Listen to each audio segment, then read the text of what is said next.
This is it. This is how for most people their journey into the amazing world of Dragon Age began. I am one of those people, and Dragon Age, and especially Origins, has always been one of my favorite RPGs. I still remember the first time I got to play this masterpiece. I was about 14 to 15 years old when a friend of mine gave me the CD of the game. In order for me to try it, he knew I was into fantasy and he was sure I would love this game. It was Friday that day, and when I came back from school, I booted my father's old PC that had Windows XP, damn, I feel old, and I installed the game. This is what greeted me when I finally ran the game. This main menu and this godlike music. This track has been stuck in my mind since then. Such a melancholic sound. You see the swords lying there and you hear this haunting melody and you feel like you already fought with everything you had versus an unbeatable enemy. And despite the odds, you won. But at what cost? And does your victory mean anything? I know that I might read too much into it, but this is how my 14-year-old self felt that day. So, full of curiosity, I started a new game and this is what awaited me.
It's clear by the first moment that the setting of the game is unique, dark and bleak rather than heroic or ideal like most RPGs tend to be. The world of Dragon Age is closer to that of, let's say, Game of Thrones or The Witcher rather than more ideal worlds like Middle-earth. I might have used Game of Thrones as an example, but while today every dark setting or cynical fantasy story gets compared to those books, for me Dragon Age was the first dark fantasy setting I have ever experienced. I grew up reading and watching Lord of the Rings, so for me experiencing a world where elves are oppressed and humans are openly racist was a first, especially with regards to magic and how magic users are treated. That's how I fell in love with this game and franchise. I want to briefly talk about how this game came to be and then get into why this game is so special to me and so many other people. While I will give you my thoughts about the game, characters and the world, this is not a review of the game, so I won't be going into lengthy details about the plot and the overall game, mind you. I just want to look back at a game that I think represents something that we slowly lost in the modern day RPGs. After years of working on Baldur's Gate and Neverwinter Nights, BioWare wanted to create a fantasy RPG that was fully their own. Something dark, more grounded, and less heroic than traditional high fantasy. No chosen one glowing with destiny, just a brutal world that didn't care who you were. Development on Dragon Age Origins started in the early 2000s, and it took almost 6 years to finish. That long development time wasn't about graphics or spectacle. It was about systems, writing, and choice.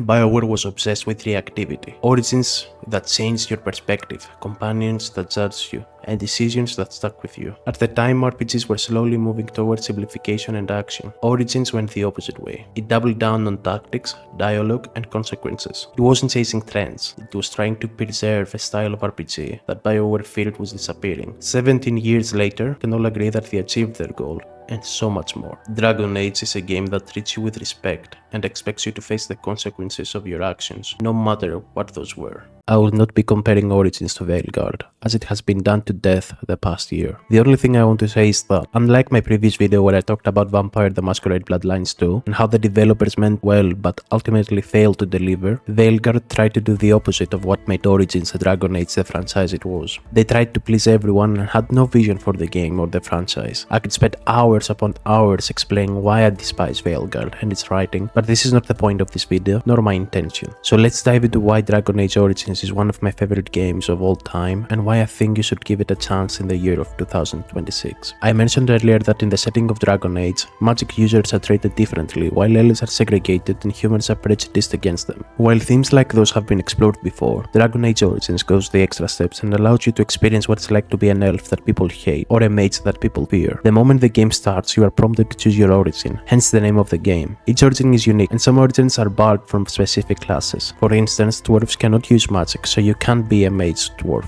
I love this line in the sound that BioWare made. There is not wish fulfillment here. No one will like you just because you are the player. People will hate you, will not talk to you or openly attack you depending on their own prejudice or worldviews. Gender also plays a role to how people react to you, and some endings are only eligible if you are a man or a woman. The game makes sure to reinforce those origins by having you visit the various races and groups of the game, all of which are able to be an origin. For instance, when you visit the elves, if you started as a Delish elf, you now have personal attachment to the people you met in the first hour of the game. Same goes for the mage circle or dwarf political game. Heck, as a human noble you have a personal vendetta with the Lucky of Loghain, and it adds even more stakes to your events against him for his betrayal. Sure, later on in the game your origin won't matter that much in the grand scheme of things, but you will already be immersed by then. This attention to detail, the complete disregard of making you feel like a god-sent hero, is what lacks from modern day RPGs. We have Larian to thank for games like Baldur's Gate 3, but the rest follow a path to safety and mass appeal, which I think is the death of creativity and good storytelling. BioWare made a game they wanted to play, a world with faults and ugliness, but where great stories were told. Nowadays we all know what type of games and stories they wanna create. The origin system is so good that I still remember my very first character in my very first playthrough, all of these years later. The son of a noble, trained by a friend of the family, who then joined the Grey Wardens only to be betrayed again. I was a young edgelord, so after that my guy went around Ferelden killing everyone from wounded soldiers to Darkspawn. He defiled the essence of some old crone, he sided with the werewolves, used the golems, and in the end he prevailed against the archdemon and probably got hanged for all of his crimes.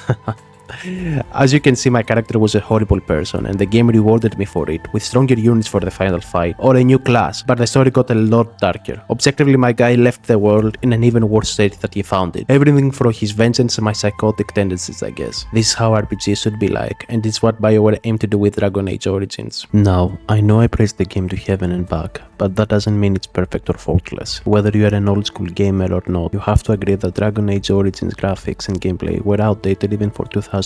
I did mention earlier that that was up to a point an intentional decision by BioWare, but the fact remains that the game never looked great, nor was the gameplay ever exciting. The graphics have the PlayStation 3 Xbox era peace filter, and they are grey with very little color. Character models are stiff and sometimes expressionless. The voice actors and dialogue really give life to the characters because most of them will look at you with a blank expression. The art direction also carried a lot of weight as the level design is pretty much corridor after corridor, that at least every corridor feels true to the region or culture you are visiting. From Darkspawn tunnels to elven ruins in the forest, the game never feels bland, despite the level design being straight lines that sometimes cross each other. To be fair, in your first playthrough you won't even notice that, as you will be fully immersed. Another small thing that always bothered me with the character models is how everyone shares the same 3 faces and 2 hair options. You will notice that very fast, as anyone that isn't a main character or companion will look exactly the same. It's also hilarious to see characters that are supposed to be in their 50s having the same face and hair as characters in the 20s, with the only exception being a couple sliders. The armor of NPCs suffered from a similar issue, and also I wanna point out that for some reason the female Ferelden warrior rogue armor has a choker on by default that every single character will wear regardless of their status or age. You go, granny. Slay. And yet, despite of all of that, the game is so memorable because at the end of it all, it's your story and the relationships you build. It's no exaggeration that Dragon Age Origins has one of the best companion lists ever. End of story. Alistar and Morrigan, Leliana and Sven, heck, even the Mabari Hound are all so well written that you feel genuine attachment to them. You start wanting to hear their thoughts and views on current matters. You laugh with their constant bickering, you fall in love with them, and you feel really bad when a decision you might make affects them in a bad way. Sure, some of the cast could have used a bit more time to flesh out, but again, you really don't notice that kind of thing in your first playthrough, which is what really matters for most players. Each companion is written like a real person, with their own quirks, beliefs and morals. They are not there to be used like puppets on the player's whims. They will disagree with you, they will voice their support or concerns,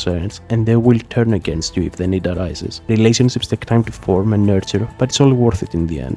Of course, you can just give your companions gifts and make them all love you in the first night when you camp in the wilderness. Now, I think it would be a mistake to not talk a bit more of the overall world building of the original game. The world of Dragon Age is old and full of history. You will discover this history through conversations and reading codex entries, but no one will just spew exposition to you. Once again, and I know I'm getting boring with it, the origin system is signing. As a human origin, your father fought in the Orlesian War, and you learn about that conflict through that. As a Dailies elf, you learn about the ancient elves and their fall, while picking a city elf will teach you everything you need to know about their treatment from humans. In the same vein, a mage origin will introduce you better to the conflict of the Chantry and mages. It will show you how Templars try to control the mages, and you will learn the dangers of magic in this setting. Finally, Dwarven origins will teach you about the Darkspawn and the issues of the dwarves better. Not only does this encourage multiple playthroughs, but it makes you feel so immersed. You know about your problems, but you are just a small part of this world. It feels so realistic and it's woven so well into the rest of the narrative that you never feel that you get exposition after exposition.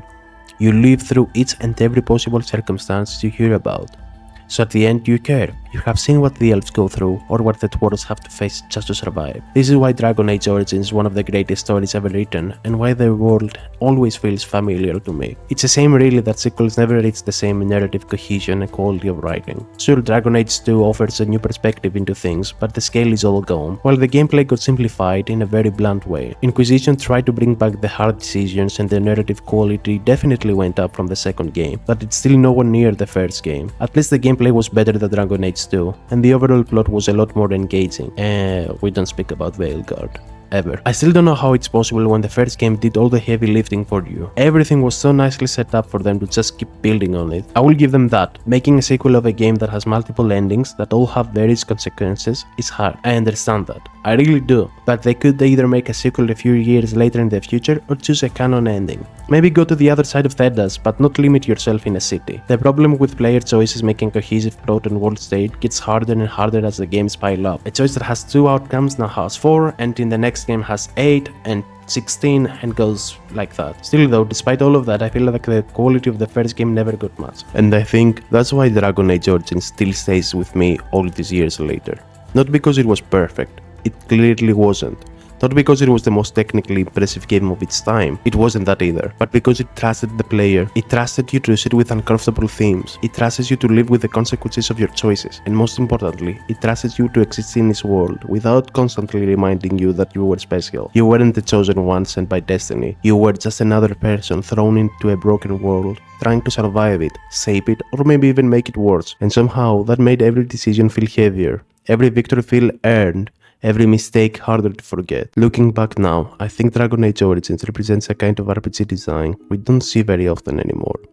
A design that values intensity over spectacle, consequences over convenience. A game that wasn't afraid to be slow, messy, or even uncomfortable, as long as it felt honest. Maybe that's why so many of us still talk about it. Not because we are stuck in the past, but because we recognize something meaningful when we see it. For me, Origins wasn't just a game I played, it was a world I lived in for a while, one that shaped how I look at RPGs even today.